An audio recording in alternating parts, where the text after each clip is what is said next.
வணக்கம் centum student, நான் உங்கள் கபிலன். டெய்லியும் நம்ம நியூஸ் பேப்பர் பார்க்குறோம், தினமணி அண்ட் இங்கிலீஷில் தி ஹிந்து பேப்பரு. ஸோ இது ரெண்டும் என்னென்னா வேறு வேறு இருக்கிறது இல்லை, பாயிண்ட்ஸ் வைஸாக அதுக்கப்புறம் டாபிக் வைஸாக என்னென்னா சேர்ந்து தான் இருக்கும். என்னென்னா எடிட்டோரியலில் மட்டும் டிஃப்ரென்ஸ் இருக்கும். ஸோ இன்றைக்கி நம்ம தி ஹிந்து பார்க்காம தினமணி மட்டும் பார்ப்போம், நேர இன்மை காரணத்தினால. ஓகேவா? ஃபஸ்ட்டு இன்னைக்கு என்னென்ன பார்க்க போகிறோம் அப்படின்னு பார்த்தோம்னா, பேரவையிலிருந்து ஆளுநர் மீண்டும் வெளியேறினார். அவரே வெளியேறினார். ஓகேவா? இது என்ன அப்படின்னா, ஆளுநர் எதுக்காக வெளியேறினாங்க அப்படின்னு சொல்லிட்டு ஒரு 13 காரணங்கள் சொல்றாரு. இது 5வது வருஷமா அவர் என்ன பண்றாரு, தன்னோட உரையை ஆற்றாம பேசிக்கா அவரு உரை ஆற்றணும். எதுபடி அப்படின்னு பாத்தீங்கன்னா, ஆஸ் பர் த ஆர்டிகல் படி இந்திய அரசியலமைப்பு சட்டம் 176(1) பிரிவின் படி, அதாவது மக்களவை இதுல சென்ட்ரல்ல கூடுவாங்க. அதே மாதிரி இதுல தமிழக அரசின் சார்பில் இந்த இதுல முதல் நாள் சட்டமன்றம் கூடும்போது, வருஷத்தோட முதல் நாள் அப்படிங்கிறதுனால கூடும்போது கவர்னர் உரை ஆற்றணும். இது கான்ஸ்டியூஷன் ஆக்ட் படி. அதுல என்ன சொல்லுவாங்க, இது படி பாத்தீங்கன்னா, ஆட்சி பண்ற அரசாங்கம் என்ன கொடுக்குதோ அதை அவங்க படித்தே ஆக வேண்டும் அப்படிங்கிறது எதுல இருக்கு அப்படின்னு பாத்தீங்கன்னா, கான்ஸ்டியூஷன்ல இருக்கு. RN ரவி அவர்கள் என்ன பண்றாங்க அப்படின்னு பாத்தீங்கன்னா, இதுல சில பொய்யான தகவல்கள் நிறைய இருக்கிறது காரணத்தினால நான் அதை படிக்க மாட்டேன் அப்படின்னு சொல்றாங்க. அட் த சேம் டைம் சில விஷயங்கள் இந்த வாட்டி எதுக்காக வெளியேறினாங்க அப்படின்னு பாத்தீங்கன்னா, மைக்கை நிப்பாட்டி ஆன் பண்ணாங்க அப்படின்னு சொல்லிட்டு ஒரு காரணத்தினால வெளியேறி இருக்காங்க. அதுக்கப்புறம் ஜனகணமன பாடல, அதாவது தேசிய கீதம் பாடல, தமிழ்தாய் வாழ்த்து மட்டும் பாடிட்டு உரைய ஆரம்பிச்சிட்டாங்க. ஃபர்ஸ்டே பாடணும் அப்படின்னு சொல்றாங்க. அதுக்கப்புறம் அப்பா அவர்கள் என்ன சொல்றாங்க அப்படின்னா, எல்லா நிகழ்ச்சி முடிஞ்ச பிறகுதான் தேசிய கீதம் பாடுவாங்க, இதான் முறைன்னு சொல்றாங்க. ஸோ அதன் ஒரு காரணமும் சொல்றாங்க. அதுக்கப்புறம் அந்த 13 காரணங்கள்ல வளர்ச்சிகள் நிறைய கம்மியா இருக்கு, இதுல போலியான நிறைய விஷயங்கள் சொல்லியிருக்காங்க அப்படின்னு சொல்லி வெளியேற்றதா கவர்னர் மாளிகையிலேருந்து அறிக்கை விட்டுருக்காங்க. 13 காரணங்கள். ஸோ அது என்னென்னு பார்த்துருவோம். ஓகே. அதுக்கப்புறம் தேசிய கீதத்துக்கு உரிய மரியாதை அளிக்கப்படவில்லை, தனது ஒளிவங்கி மைக்க அணைக்கப்பட்டது என்பது உள்ளிட்ட 13 குற்றச்சாட்டை முன்வைத்து ஆளுநர் ரவி அவர்கள் வெளியேறியிருக்கிறாங்க. அதுக்கப்புறம் தமிழ்தாய் வாழ்த்து பாடப்பட்டு காலை 9:30 மணிக்கு அவை தொடங்கியிருக்கு. ஓகேவா? அதுக்கப்புறம் பேரவைத் தலைவர் அப்பாவும் எழுந்து மன்னிக்கவும், மறுபடியும் முதலிருந்து அரசு உரையை பின்னர் தேசிய கீதத்தை இசைக்கலாம் அப்படின்னு சொல்லிட்டு சொன்னாரு. ஸோ தேசிய கீதம் முன்னாடியே ஒழிக்கிறதுல அப்படின்னு சொல்லிட்டு சொன்னாங்க. அதுக்கப்புறம் இந்திய அரசியலமைப்பு சட்டம் 176(1) பிரிவின் படி இங்க நம்ம பார்க்க வேண்டியது, ஸோ இந்த வாட்டி நம்ம கொஸ்டின்ஸ் எது கேட்கலாம் அப்படின்னா, 176(1) கவர்னரோட சட்டம் ஒரு அரசவை கூடும் போது அதுல இந்த 176(1) என்ன சொல்லுதுன்னு சொல்லிட்டு கேட்பாங்க. ஓகேவா?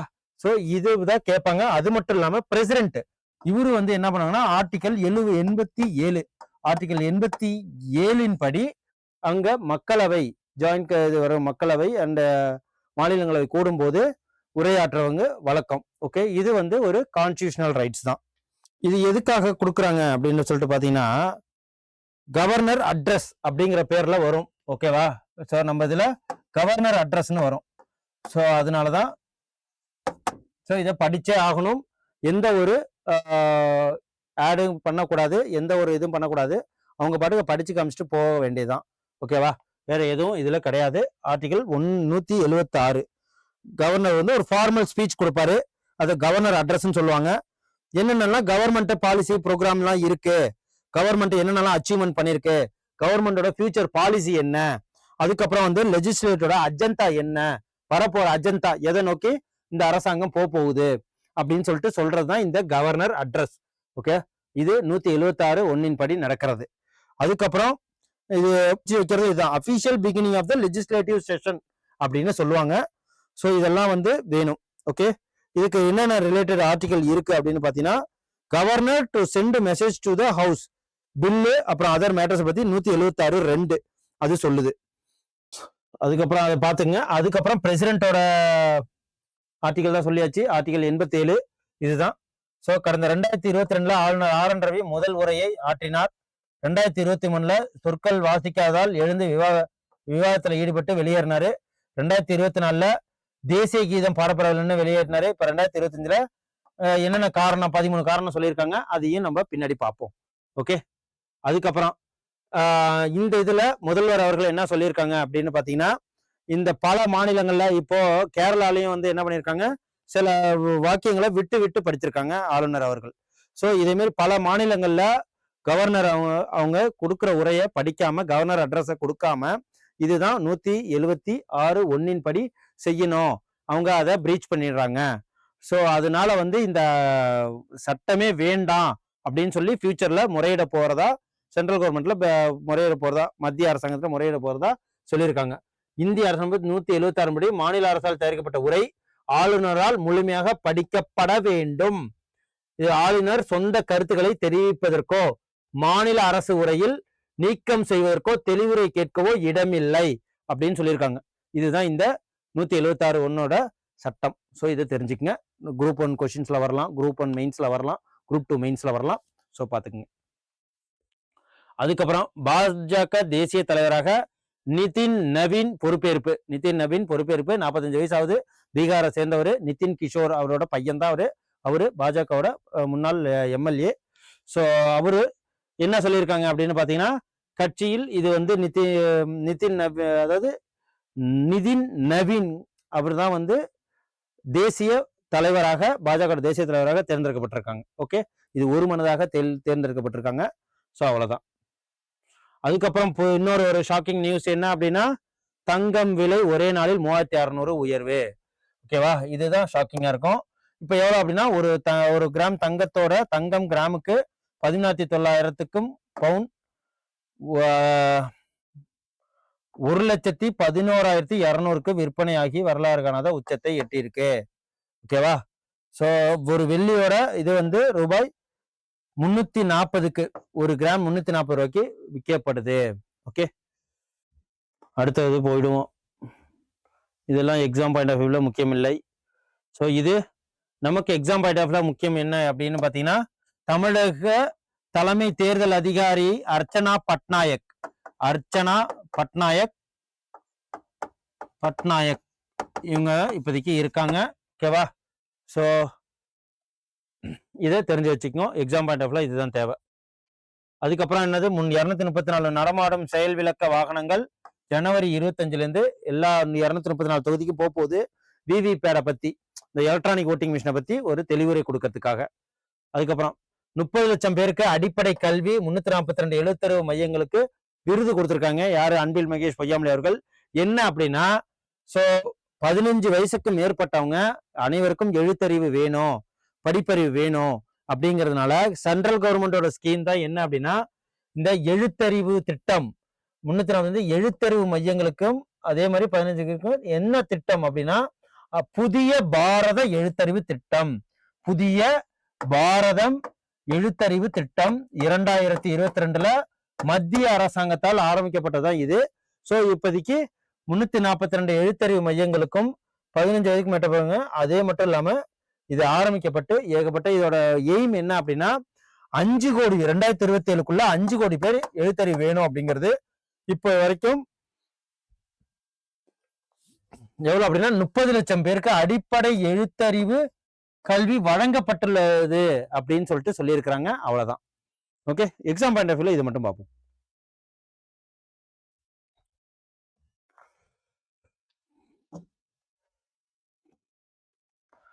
அப்புறம் 1520 மருத்துவ மாணவர்களுக்கு மடிக்கணினிகள் வழங்கும் திட்டம். இந்த திட்டத்துக்கு பேர் என்ன அப்படின்னு பாத்தீங்கன்னா, உலகம் உங்கள் கையில் என்ற திட்டத்தின் மூலம் கல்லூரி மாணவர்களுக்கு 2172 கோடி 10 லட்சம் மடிக்கணினிகள் வழங்கும் திட்டம். முதல்வர் எப்போ, ஜனவரி 5ஆம் தேதி இந்த திட்டத்தை ஆரம்பிக்கப்பட்டது. எப்போ, ஜனவரி 5. மடிக்கணினிகள் வழங்கும் திட்டத்துக்கு பேர் என்ன அப்படின்னா, உலகம் உங்கள் கையில் அப்படிங்கிறது ஜனவரி 5ஆம் தேதி ஆரம்பிக்கப்பட்டிருக்கு. கிட்டத்தட்ட 10 லட்சம் மடிக்கணினிகள் வழங்கும் திட்டம் தான் இது. ஸோ இப்போ 2172 கோடியில் 10 லட்சம் மடிக்கணினிகள் வழங்குறாங்க. மொத்த செலவு 2172 கோடி. ஸோ பாத்துக்கங்க, எப்ப எத்தனை பேருக்கு வழங்குறாங்க அப்படின்னா 1520 பேருக்கு. உலகம் உங்கள் கையில் திட்டம் முடிஞ்சிடுச்சு. ஸோ அதுக்கப்புறம் இதெல்லாம் தேவையில்லை. திமுக கூட்டணி குழப்பத்தை ஏற்பட சூழ்ச்சி, இது தேவையில்லை. ஆளுநர் மோதல், இதெல்லாம் அரசியல் நியூஸ். எல்ஐசி பெண் முதுநிலை மேலாளர் எரித்து கொலை, இதெல்லாம் தேவையில்லாத நியூஸ். எக்ஸாம் பாயிண்ட் ஆஃப் வியூல மட்டும் தான் பார்க்கணும். அதுக்கப்புறம் முதலுதவி சிகிச்சை ஆகாது. எதுக்கு? அதாவது நிறுவனங்களுக்கிடையே போட்டி நிலவுவதன் சந்தைப்படுத்துதல். சோ இந்த மோனோபோலின்னு இருக்கு இல்லையா, தனியார் நிறுவனங்களின் மொத்த குத்தகை மோனோபோலி சந்தை பொருளாதாரத்தை சாதமாக்கி கொள்ளும் போக்கு. அதாவது இப்போ வோடோபோன், ஐடியா தகவல் தொடர்பு நிறுவனம், ஸோ அதுக்கப்புறம் வந்து மத்திய அரசு 2016 ஸோ மோனோபோலியா இருக்கிறது எந்த ஒரு இதுக்கும் கரெக்ட் ஆகாது. ஸோ பிஎஸ்என்எல், எம்டிஎன்எல் இதெல்லாம் என்ன சொல்லுவாங்க அப்படின்னா 3.5 லட்சம் கோடிக்கு 2020 வந்து இவங்களே கொடுத்துருப்பாங்க. யாரு அப்படின்னா மத்திய அரசாங்கமே அவங்களுக்கு கிட்டத்தட்ட 3.5 லட்சம் கோடி கொடுத்து அதை முன்னிலைக்கு கொண்டு வர கொடுத்துருப்பாங்க. அப்பயும் பிஎஸ்என்எல் என்ன பண்ணுது, படுத்துருச்சு. ஸோ சர்வீஸ் சரியா இல்லை கவர்மெண்ட் இதுங்கிறதுனால. ஆனா தனியார் நிறுவனம் ஜியோ எந்த அளவுக்கு வளர்ந்துருக்கு, ஏர்டெல் எந்த அளவுக்கு வளர்ந்துருக்குன்னு பாருங்க. ஸோ அதே பேர் தான் இதுல சொல்றாங்க. நிறுவனங்களுக்கிடையே போட்டி நிலவுவதன் சந்தை பொருளாதாரத்தின் அடிப்படை. பல நிறுவனங்கள் தங்கள் பொருளை சந்தைப்படுத்த போட்டி போடும்போது நுகர்வோர் பலன் அடைகிறார்கள் என்பதால் தான் தனியார் மூலம் முன்னெடுக்கப்படும் சந்தை பொருளாதாரம் வரவேற்கப்படுகிறது அப்படிங்கிறத இந்த கட்டுரை. ஓகேவா? ஸோ 2013 அரசு நிறுவனம் பிஎஸ்என்எல், எம்டிஎன்எல் சொல்லுவாங்க. அப்புறம் 75,000 பேர் ஜியோ இப்போதைக்கு 75% வச்சிருக்காங்க. Vodafone idea 16.5%. மீதம் உள்ளது எது அப்படின்னா அரசின் மூலதனம் உள்ள தனியார் நிறுவனமும் தொடர்கிறது. பிஎஸ்என்எல் வச்சிருக்காங்க. ஸோ இதையும் பார்த்துக்குங்க. மொத்த தகவல் தொடர்பு வாடிக்கையாளர்களில் 75% ஜியோ யூஸ் பண்றாங்க. ஸோ தொலைத்தொடர்பு துறை எண்ம பொருளாதாரத்தின் முதுகெலும்பு வோடோபோன், பிஎஸ்என்எல், எம்டிஎன்எல் நிறுவனங்களை இழப்பிலிருந்து காப்பாற்றுகிறது அப்படின்னு சொல்லிட்டு சொல்றாங்க. இப்போதைக்கு ஜியோ, ஏர்டெல் நிறுவனம் தான் ஆரோக்கியமான வர்த்தக போட்டியில் இறங்குவதற்கு வழிகோல்றாங்க அப்படின்னு சொல்றாங்க. ஸோ அது வேற ஒன்றும் இல்லை, அது பார்த்துப்போம். அப்புறம் இலங்கை தமிழர் உரிமைகளை காக்க அப்படிங்கிற ஒரு விஷயம் என்னன்னு பார்த்துருவோம். இலங்கையில் புதிய அரசமைப்பு சீர்திருத்தங்கள் கொண்டு வரப்படும் நிலையில் இலங்கை தமிழர்களுக்கு பாதிப்புகளை தடுக்கவும் உரிமைகளை காக்கவும் உரிய நடவடிக்கை எடுக்க வேண்டும் அப்படின்னு சொல்லிட்டு பிரதமர் நரேந்திர மோடிக்கு யார் கடிதம் எழுதியிருக்காங்கன்னா மு.க. ஸ்டாலின் வலியுறுத்தி இருக்கிறார். ஸோ இலங்கை தமிழர் 77 ஆண்டுகளுக்கு மேலாவே திட்டமிட்ட இனப்படுகொலை நடந்திருக்கு இல்லையா? ஸோ அதெல்லாம் பார்ப்போம். ஸோ ஃபர்ஸ்ட் சுதந்திரத்துக்கு பிந்தைய இலங்கையில 1947, 1972, 1978 ஆண்டுகள் அரசமைப்புகள் அனைத்தும் ஒற்றை ஆட்சி அரசு கட்டமைப்புல இருந்திருக்கு. ஓகேவா?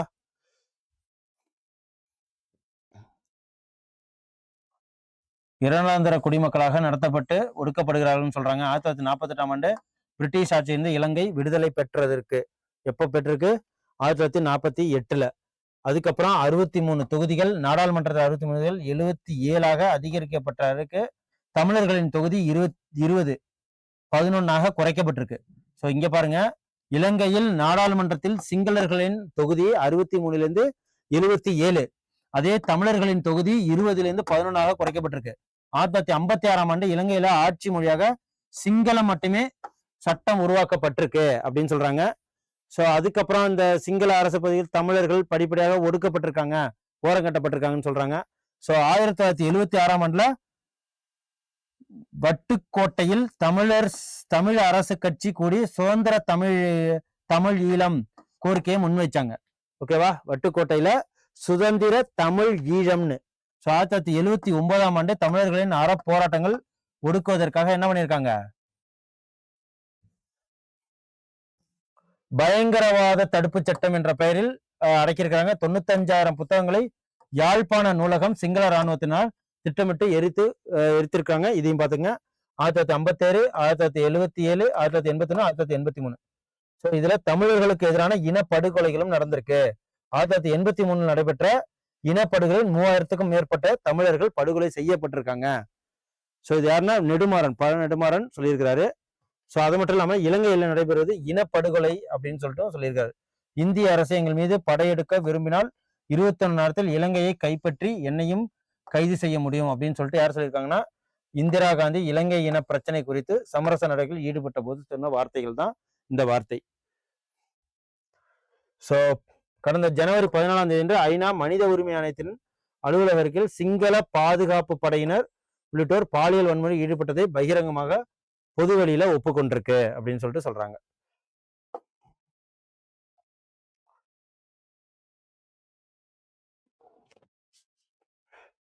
ஸோ எங்கெங்கெல்லாம் படுகொலை நடந்திருக்கு அப்படின்னு பாத்தீங்கன்னா, இந்திரா காந்தி காலத்துல சிறப்பு தூதரான ஜி பார்த்தசாரதியின் முன்னணியில் சிங்கள அரசு தமிழ் தலைவர்களிடையே செய்யப்பட்ட உடன்படிக்கை, ராஜு ஜெயவர்தன் ஆகியோர் செய்து கொண்ட உடன்படிக்கை தான் இது. அதுக்கப்புறம் இனப்படுகொலை என்னும் பெரும் குற்றத்தை தடுப்பதற்கு அவர்களுக்கு தண்டனை விதிப்பது 1942 ஐநா பேரவை கூட்ட மாநாட்டில் 140 நாடுகள் பங்கேற்றதிலே சொல்லியிருக்கிறாங்க. இனப்படுகொலையை தடுக்க வேண்டுமானால் இதில் ஈடுபடும் இராணுவம் அல்லது சிறப்பு படை போன்றவை திரும்ப பெறணும்னு சொல்லியிருக்காங்க. அதுக்கப்புறம் இது எங்கெங்கெல்லாம் வந்து இந்த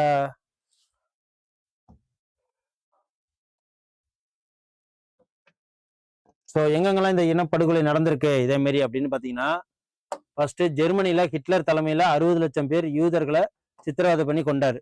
ஓகேவா? அதே மாதிரி 2ஆம் உலக போருக்கு பின்னர் இனப்படுகொலையை விசாரிச்சிருக்காங்க. அதுக்கப்புறம் ருவாண்டா, போஸ்னியா, சூடான் ஆகிய நாடுகளில் இனப்படுகொலை சர்வதேச நீதிமன்ற விசாரணையில விசாரிச்சு தண்டனையும் கொடுத்துருக்காங்க. அதே மாதிரிதான் இதுலயும் இங்கிலாந்துலயும் இலங்கையிலையும் இதே மாதிரி 1996 ஐநா செயலாளராக இருந்த, அதாவது டெஸ்மாண்டோ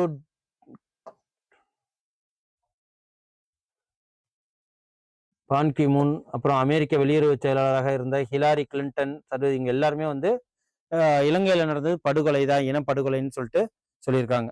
ஸோ இதுதான் இலங்கையோட ஒரு சுருக்கம். ஓகே, இந்த கட்டுரையில சொல்லியிருக்கிறது அதுதான். அடுத்து தேச பாதுகாப்பு நகர்ப்புற நக்சல்கள் யாரு, அவங்களால வந்து நமக்கு ரொம்ப கெடுதல் நடக்குதுன்னு சொல்றாரு. நகர்ப்புற நக்சல்களால் தேச பாதுகாப்பு அச்சுறுத்தல் ஏற்பட்டிருக்கு. எதனால அப்படின்னா, தங்களை உலகின் எஜமானர்களாக கருதும் சில வளமான மற்றும் சக்தி வாய்ந்த நாடுகள் சட்டவிரோதமாக குடியேறவர்களை கண்டறிந்து அவர்களை வெளியேற்றுறாங்க. அதே மாதிரி இந்தியாவும் வெளியேற்றதான் வேணும். இந்த சட்டவிரோதமா குடியேறதுனால ஏழை மக்களுக்கு கொடுக்க வேண்டிய கவர்மெண்டோட ஸ்கீம்ஸ் எதுவும் போறதில்ல, நலத்திட்டங்கள் எதுவும் போகிறது இல்ல. சோ இவங்களை வந்து ஓட்டு வங்கியாக எதிர்கட்சிகள் மாற்றாங்க அப்படின்னு சொல்லிட்டு இதுல சொல்லியிருக்காங்க.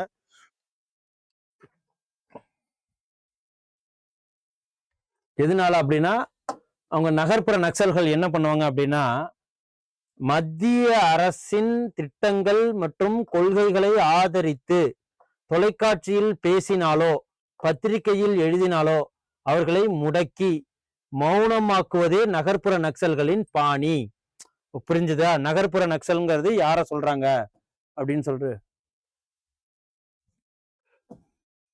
சோ இதுதான் நகர்ப்புற நக்சல்கள்ங்கிறது விளக்கம் இதுல கொடுத்துருக்காங்க. அப்படின்னு பாத்தீங்கன்னா, நகர்ப்புற நக்சல்களோட பாணி என்ன அப்படின்னா, அவங்க பாணி என்னன்னா, மத்திய அரசின் திட்டங்கள் மற்றும் கொள்கைகளை ஆதரித்து தொலைக்காட்சியில ஏதாவது ஒரு நியூஸ் பேட்டி ஏதாவது எடுக்கிறாங்க அப்படின்னா அதுக்கு எகெயின்ஸ்டா யாரெல்லாம் பேசுறாங்களோ சோ அவங்க எல்லாம் வந்து நகர்ப்புற நக்சல்கள் அப்படின்னு சொல்லிட்டு சொல்றாங்க.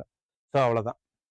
அதுக்கப்புறம் இந்த ஆளுநர் உரையில் தகவல் என்ன அப்படின்னா, இப்ப இதான் இங்க செஷன் நடக்குது இல்லையா, 14 ஆண்டுகளில் இல்லாத வகையில் பொருளாதார வளர்ச்சியில் தமிழகம் முதலிடம் அப்படின்னு சொல்லிட்டு யாரு சொல்றாங்க அப்படின்னா, இப்ப நடக்கிற ஆட்சி சொல்லிட்டு இருக்காங்க. என்னென்ன அப்படின்னா, பொருளாதார வளர்ச்சி தமிழகம் நாட்டிலேயே முதன்மை மாநிலமாக முன்னேறி இருக்கு, ஆளுநர் உரையில் தெரிவிக்கப்பட்டிருக்கு அப்படின்னு சொல்லிட்டு சொல்றாங்க. 14 ஆண்டுகளில் அப்படின்னா 2024-25 நிதியாண்டில் 11.19% என்ற உயரிய பொருளாதார வளர்ச்சியை எட்டி இருக்கு. 11.19%. இதை நோட் பண்ணிக்கங்க. ஓகேவா? அப்புறம் பொங்கல் திருநாட்டி 2.23 கோடி குடும்பங்களுக்கு 3000 ரொக்கம் பரிசு கொடுத்ததுல எவ்வளவு செலவாயிருக்குன்னா 6936 கோடி. அப்புறம் கலைஞர் மகளிர் உரிமை திட்டத்தின் மூலமா 1.30 கோடி பெண்களுக்கு மாதம் 1000 ரூபாய். கலைஞர் உரிமை திட்டம், கலைஞர் மகளிர் உரிமை திட்டம். அதுக்கப்புறம் அந்த திட்டத்துக்காக 33,464 கோடி செலவாயிருக்கு அப்படின்னு சொல்றாங்க. 22 ஆண்டு கால கோரிக்கையை நிறைவேற்றிய என்னன்னு ஓய்வூதிய திட்டம் செயல்படுத்தப்பட்டிருக்கு. உறுதியளிக்கப்பட்ட ஓய்வூதிய திட்டம் செயல்படுத்த உள்ளதா சொல்றாங்க. இதனால 13,000 கோடியும் மேலும் ஆண்டுக்கு 11,000 கோடியும் தமிழக அரசுக்கு செலவு இருக்குன்னு சொல்லியிருக்காங்க. அப்புறம் மகளிர் விடியல் பயணம், ஸோ அது மூலயமா மாசம் 888 ரூபா மகளிர்களுக்கு சேமிப்பா இருக்கு, அதையும் சொல்லியிருக்கிறாங்க. இதன் மூலயமா 1.34 லட்சம் கோடி வங்கி கடன் வழங்கப்பட்டு வருது. எதுக்கு? 5 ஆண்டுகள்ல 4.9 லட்சம் ஊரக மற்றும் நகர்ப்புற சுய உதவி குழுக்களுக்கு, ஓகேவா, அதுக்கு கொடுத்திருக்காங்க. அப்புறம் வந்து 19.34 லட்சம் குழந்தைகள் முதல்வரின் காலை உணவு திட்டம் மூலம் பயனடைந்து வருகிறாங்க அப்படின்னு சொல்றாங்க. அப்புறம் 12.6 லட்சம் கோடிக்கு புரிந்துணர்வு ஒப்பந்தம் நடந்திருக்கு. ஸோ இதனால 36 லட்சம் பேர் வேலை வாய்ப்பு பெறுவாங்கன்னு சொல்லியிருக்காங்க. ஸோ அப்புறம் மிக்ஜாம் பென்சால் புயல்கள்ல தமிழகம் பெரும் சேதத்தை சந்திச்சிருக்கு. அதனால வந்து பேரிடர் பணம் கொடுக்கலன்னு சொல்றாங்க. அப்புறம் ஒருங்கிணைந்த கல்வி திட்டத்துக்கு 3548 கோடியை மத்திய அரசு விடுவிக்கல அப்படின்னு சொல்றாங்க. அப்புறம் ஜிஎஸ்டி விகிதங்கள் சீர்குலைஞ்சனால அதுலயும் வந்து இழப்புகள் ஏற்பட்டிருக்குங்கிறாங்க. அப்புறம் இலங்கை கடற்படையினால் தீர்வு காண முடியல. அப்புறம் உயர்கல்வியை தொடரும் மாணவிகளுக்கு மூவலூர் ராமாமிர்தம் அம்மையார் புதுமை பெண் திட்டம், மூவலூர் ராமாமிர்தம் புதுமை பெண் திட்டம் மூலியமா 1000 உதவித்தொகை படிக்கிற மேற்படிப்பு படிக்கிறவங்களுக்கு. ஸோ அப்புறம் 4 ஆண்டுகள்ல 425 கோடியில் 352 கோயில்களுக்கு திருப்பணி பணிகள் செய்யறதுக்காக செலவு பண்ணியிருக்கேன்னு சொல்லியிருக்காங்க. ஸோ இதெல்லாம் பாத்துங்க. ஓகே, அதுக்கப்புறம் இதுல உரையை வாசிக்காமல் வெளியேறியது ஏன், 13 குற்றச்சாட்டுகளுடன் ஆளுநர் மாளிகை விளக்கம். அது என்ன 13 அப்படின்னு பாத்தீங்கன்னா, பேரவையில் ஆளுநர் ஒளி வங்கி மைக்கு, ஓகே, ஸோ புரியும் நினைக்கிறேன், என்னன்னு பார்த்துருவோம். ஓகே, பேரவையில் ஆளுநரின் வங்கி வாங்கி ஒளி வாங்கின்னு சொல்லுவாங்க, மீண்டும் அமைச்சு ஆன் பண்ணியிருக்கேன்றாங்க. அப்புறம் அவர் பேச அனுமதிக்கப்படவில்லை. அப்புறம் அரசால் தயாரிக்கப்பட்ட ஆளுநரின் முறையில் பல ஆதாரமற்ற தவறான தகவல் இடம்பெற்றிருந்ததற்கான காரணம் சொல்றாங்க.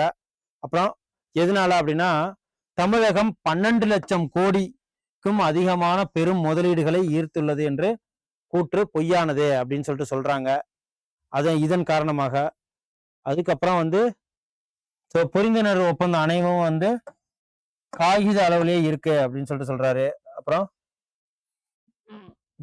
தமிழகம் குறைவான ஈர்ப்பு மிக்க மாநிலமாகவே மாறி வருவதை காட்டுறது. அப்புறம் குழந்தைக்கு எதிரான பாலியல் வன்கொடுமை நிறைய இருக்கு அப்படின்னு சொல்லிட்டு சொல்றாங்க. 33% மேலாகவும் அபாயகரமான சூழல் இருக்கு அப்படின்னு சொல்றாங்க.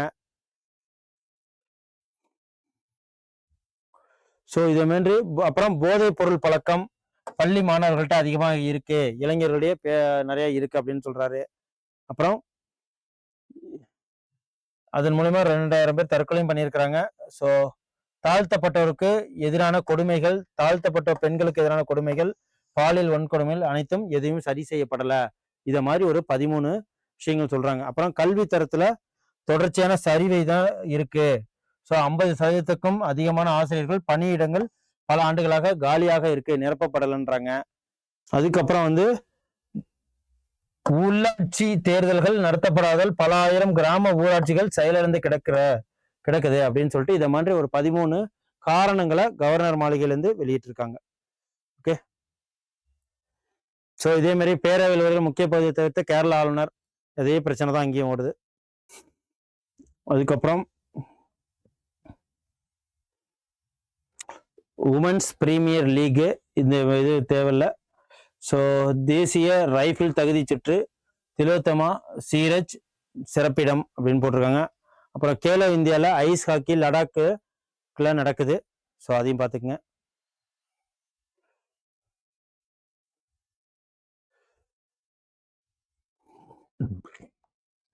அதுக்கப்புறம் ட்ரம்பின் ஆட்சி முறை. அமெரிக்கா ஜனவரி 20 அமெரிக்க அதிபராக பதவியேற்று 2வது முறையாக 1 வருடங்கள் ஆயிருக்கு. யாருக்கு அப்படின்னா ட்ரம்ப் அவர்களுக்கு. இதுல என்னென்னலாம் பண்ணியிருக்கிறாரு அப்படின்னு சொல்லிட்டு ஓராண்டு சாதனைகளை நம்ம இதுல பார்த்துருவோம். ஓகே, அமெரிக்காவுக்கு முன்னுரிமை என்ற கொள்கை ஆட்சியுடன் வந்தவர் தான் இவர். பதவியேற்ற முதல் நாளிலேயே பிறப்புரிமை அடிப்படையிலான குடியுரிமையை ரத்து செய்யும் நிர்வாக உத்தரவில் கையொப்பமிட்டது முதல் விஷயம். அதுக்கப்புறம் மெக்சிகோ எல்லையில் தடுப்பு சுவர், சட்டவிரோத குடியேறிகள் உடனடி வெளியேற்றம், விசா கட்டணம் பன்மடங்கு உயர்வு என குடியேற்ற கொள்கைகளை தொடர்ந்து கடுமையாக்கினார். ஸோ இது 1. மைக்ரேஷனை கடுமையாக்கிட்டாரு. 2, மெக்சிகோ கனடாவிற்கு கூடுதல் வரி விதிப்பு. ஏன்னா வந்து ஏகப்பட்ட பேரை வந்து அனுப்பிச்சி விடுறாங்க அப்படின்ட்டு. அமெரிக்காவுக்கு அதிக வரி விதிக்கும் சீனா, இந்தியா உள்பட பல்வேறு உலக நாடுகள் பரஸ்பர வரி விகிதங்களையும் அறிவித்தார்கள். சீனா மீது எவ்வளவு அப்படின்னா 145% வரி விதிச்சிருக்காரு. அதுக்கு பதிலுக்கு சீனா என்ன பண்ணிருக்கு அப்படின்னா 110% வரி விதிச்சிருக்காங்க. அப்புறம் உலக நாடுகள் 25% வரி விதிக்கப்பட்டிருக்கு இந்தியாவுக்கு. ஸோ ரஷ்யாவோட எண்ணெய் பரிமாறுறாங்க, எண்ணெய் கொள்முதல் பண்றதுனால அவங்களுக்கு 25% நமக்கு வச்சிருக்காங்க. இன் ஃபியூச்சர்ல 50% ஆக்க போறாங்க. அப்புறம் வரி மோதலுக்கிடையே ட்ரம்பின் பார்வை அவ்வப்போது ஆயுத மோதல்களும் பக்கம் திரும்பினார். ஸோ அவரு என்ன இந்த ஒரு வருஷத்துல அவர் என்ன எதன் மேல ஆசைப்பட்டார்னா நோபல் பீஸ் பிரைஸ்க்காக ஆசைப்பட்டாரு. இது காரணமாக Thailand, Cambodia, Egypt, Ethiopia, Armenia, Azerbaijan, Congo, Rwanda மோதல்கள்ல அமைதி திரும்பினது இவரால தான் அப்படின்னு சொல்லிட்டு இவரே சொல்லிக்கிறாராம். ஓகே. ஸோ இந்தியா பாகிஸ்தான் பிரச்சனையிலையும் தான் வந்து பேசியிருக்காங்க. ஆனால் அதை இந்தியா மறுத்துட்டு வருது. ஸோ இந்தியாவின் ட்ரம்பின் மத்தியஸ்தம் முக்கிய பங்காற்றியதை மறுப்பதற்கு இல்லை. ஓகே. அப்புறம் இஸ்ரேல் ஈரான் மோதலை பயன்படுத்தி ஈரான் அணுசக்தி தளங்களை குண்டு வீசி சீர்குலைத்த ட்ரம்பின் சாமர்த்தியமாகவே கருதுறாங்க. ஸோ அதுக்கப்புறம் ஹமாஸுடன் சண்டை நிறுத்தத்துக்கு இஸ்ரேலை ஒப்புக்கொள்ள செய்தது. காசாவின் மறுசீரமைப்பிலும் அக்கறை கொண்டு அமைதி வாரியம் வரை பேசியிருக்கிறாரு. ஸோ காசா, இஸ்ரேலு, ஈரான் இதெல்லாம் ட்ரம்ப்புக்கு உக்ரைன் ரஷ்யா போரை மட்டும் அவரால் முடிவுக்கு கொண்டு வர முடியல அப்படின்னு சொல்லிட்டு சொல்றாங்க இந்த இதுல கட்டுரையில. அதுக்கப்புறம் இஸ்ரேல், பாகிஸ்தான், கம்போடியா நாடு, ஸோ வெனிசுலாவின் மரியா கொரினா மச்சோடா, அதாவது பீஸ் பிரைஸ்க்கு இவங்கெல்லாம் வந்து ஆதரவு தெரிவித்தாலும் ஸோ ட்ரம்ப்பை பார்க்கும்போது இவங்க அது கொடுத்துருக்காங்க. என்ன அப்படின்னா வெனிசுலாவை சேர்ந்தவங்க மரியா கொரினா மச்சோடா அவங்க தான் வந்து இந்த வாட்டி பீஸ் பிரைஸ் வாங்கியிருக்காங்க. அதை அவங்க மெடலை கொடுத்துருந்தாலும் அது ஏற்றுக்கொள்ளப்பட்டன்னு சொல்லிட்டு இந்த நோபல் பிரைஸ் அவங்க குழுவே சொல்லிட்டாங்க. ஸோ அதுக்கப்புறம் டென்மார்க் கட்டுப்பாட்டில் உள்ள கிரீன்லாந்து தீவை வாங்கும் முயற்சியில் ட்ரம்ப் இறங்கி இருக்கிறாரு. ஸோ டென்மார்க் கட்டுப்பாட்டில் கிரீன்லாந்து இருக்கு. கிரீன்லாந்த வந்து யூரோப்பியன் யூனியன் ஒரு 7 நாடுகள் என்ன பண்ணியிருக்காங்க, இதை வந்து கைப்பற்றக்கூடாது அப்படின்னு சொல்லியிருக்காங்க. அதனால அவர் நேட்டோ இதுல இருக்கிற ஸோ யூரோப்பியன் யூனியன்ல இருந்த 7 நாடுகளுக்கு அவரு 15% வரி இது கொடுத்துருக்காங்க. ஸோ அதனால சில பிரச்சனைகளும் போயிட்டு இருக்கு. 7 நேட்டோ கூட்டமைப்பு நாடுகள் மீது கூடுதல் வரி விதிக்கப்படும் என்று ட்ரம்ப் இதுல எச்சரிக்கை மிகவும் பிரச்சனையாயிட்டு இருக்கு. அதுக்கப்புறம் நேட்டோ கூட்டமைப்புடன் உடையும் அபாயமும் ஏற்பட்டிருக்கு. ஸோ நாடாளுமன்ற அனுமதி இன்றி இராணுவ தாக்குதலுக்கும் இவரு உலக பிரச்சனையை பார்த்துக்கிட்டு உள்ளூர் பிரச்சனையை பார்க்காம ஸோ அமெரிக்காவில் ஏகப்பட்ட பிரச்சனைகள் நடந்துகிட்டு இருக்கு அப்படின்னு சொல்லிட்டு சொல்றாங்க. ஓகே, பார்ப்போம் இதுக்கப்புறம் அடுத்த வருடங்கள்லாம் எப்படி இருக்குன்ட்டு. அதுக்கப்புறம் என்ன அப்படின்னா சர்வதேச கண் அறுவை சிகிச்சை அமைப்பின் தலைவரானார் டாக்டர் சூசன் ஜேக்கப். இவர் யார் அப்படின்னு பார்த்தீங்கன்னா கருவிழி ஒளி விலகல், அதாவது இவங்க வந்து டாக்டர் அகர்வால் மருத்துவமனையோட சீஃப் மருத்துவர் தான் இவங்க. பேர் என்ன அப்படின்னா டாக்டர் சூசன் ஜேக்கப். இவங்களுக்கு இதுல 90 நாடுகளை சேர்ந்த லட்சக்கணக்கான மருத்துவ வல்லுநர்கள் இவங்களுக்கு கீழே உறுப்பினர்களா இருக்காங்க. அதுக்கு தலைவராக தேர்ந்தெடுக்கப்பட்டிருக்காங்க. கண் அறுவை சிகிச்சை அமைப்பின் சர்வதேச கண் அறுவை சிகிச்சை அமைப்போட தலைவரா யாரை இது பண்ணாங்கன்னா டாக்டர் சூசன் ஜேக்கப். ஸோ இதுதான் எக்ஸாம் பாயிண்ட் ஆஃப் வியூல இவ்வளவுதான் இருக்கு. ஸோ வேற ஒன்றும் இல்லை. ஓகே, ஸோ இவ்வளவு தான் இன்னைக்கு தினமணி கொஸ்டின் பேப்பர். உங்களுக்கு ரொம்ப யூஸ்ஃபுல்லாக இருக்கும்னு நினைக்கிறேன். ஸோ பார்த்து பயன்படுங்க, நோட்ஸ் எடுத்து வச்சுக்கோங்க. நன்றி, வணக்கம். நாளைக்கு உங்களை ஒரு இம்பார்ட்டன்ட் ஒரு நியூஸோட வந்து சந்திக்கிறேன். Thank you. Send a map. You dare to dream, we care to accomplish.